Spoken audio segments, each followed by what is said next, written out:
a sewing machine. I was 9 years old. I really, really wanted to be a part of the fashion design club on campus, and my parents went out and they bought me a sewing machine for it. I didn't have any talent for it. I wasn't very patient. I couldn't sew my seams straight, and I was always trying to cut corners. When I moved on into high school, my hobbies changed mostly to theater. I worked both as an actor, I worked as a tech, and I continued to work kind of hand in hand with costume design throughout my high school career. But I didn't stop sewing. I also continued to make costumes, cosplays, all of those things. So I want to talk to you about all of the wonderful and practical elements that come with costume design, but first I need to explain to you exactly how to make these costumes and cosplays. One option, of course, is to do the Hamilton thing and make it completely from scratch. However, this is really difficult. It requires a lot of skill, and while it turns out really great, I don't have the technique to be able to teach this to you. Instead, I'm going to go over one that's a bit more of a mixed kind of approach. This one doesn't require nearly as much technique.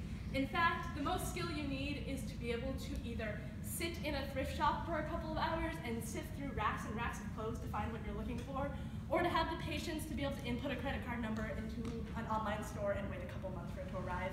Generally, both of those work really well. It requires you to either know where Goodwill is, or to also make sure that you have enough time between your deadline to be able to buy all of those things.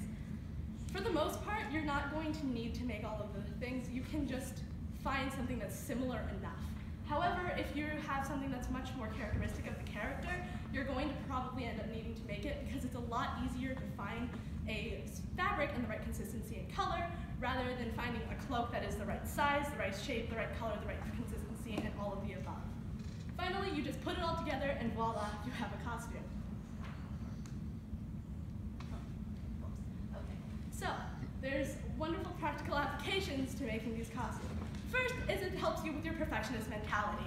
If you have to make a costume and your deadline is in the next 24 hours, you have to stare the perfectionist dilemma in the face of whether you should try to make every detail as close and meticulously perfect as possible, but risk not finishing it in time, or you have to settle for something less than perfection and just make it and have it done. Chances are that second option is always going to be the one you want to go for. Just like everything we do in this class. You have this idea in your head and you want so badly to bring it to life and you want so badly for it to be perfect, and I understand that. But your first prototype doesn't need to be perfect. It's perfectly okay if there's something that's a few degrees off, something that doesn't quite work the way you want it to. There's no shame in that, just like when you make these costumes. Second of all, it helps you deal with people. From my work with costume design in theater, I've learned that it is very important to communicate with others. What ends up happening if you don't communicate is that you have somebody you end up having an actor with a pair of really cool over-the-head headphones that is absolutely crucial to her character development. However, you can't use a microphone with her because every single time that she moves that headset, it starts to cause feedback, and so she just has to project to 500 people in the audience every single time. Oh, what happened? Okay, well I can do it without it. Anyway,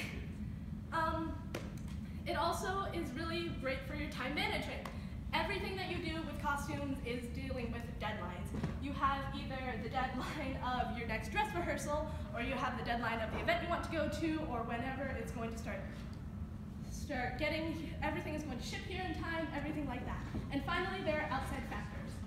So if you are trying to characterize someone like Fiona from Shrek, you're going to be focusing on a lot of different elements versus if you're trying to recreate a character from Footloose.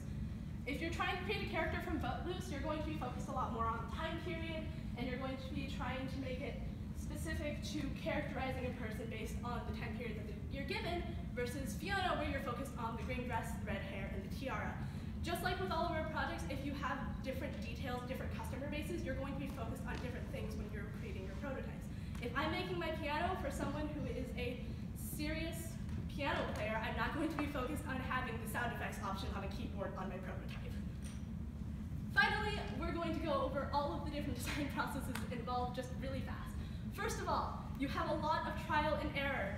You end up finding out that your sewing machine doesn't like the type of fabric that you're working with at the moment, and you have to hand stitch everything, or the type of ribbon that you bought is too cheap and you can't properly stitch it in and you have to find some other way around it. You have to just fix everything as fast as you can.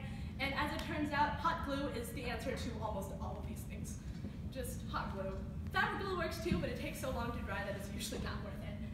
You also get to constantly improve. Everything that you make can be improved because costumes are usually multi-piece things. If you find a shirt that fits better for your character, you can switch it out for the one you already have, and you can just continue to make it better and better, and it yields really visible results really quickly. And finally, it's just a lot of reiteration and everything really fast. Instead of having the stress of doing things in your schoolwork or having it divided, you can do something that is much more self-indulgent, something that you really genuinely like, and you can implement it that way instead of worrying about deadlines, worrying about your grade, or worrying about making it beneficial to society. You can just relax and make it something that you really love. Thank you.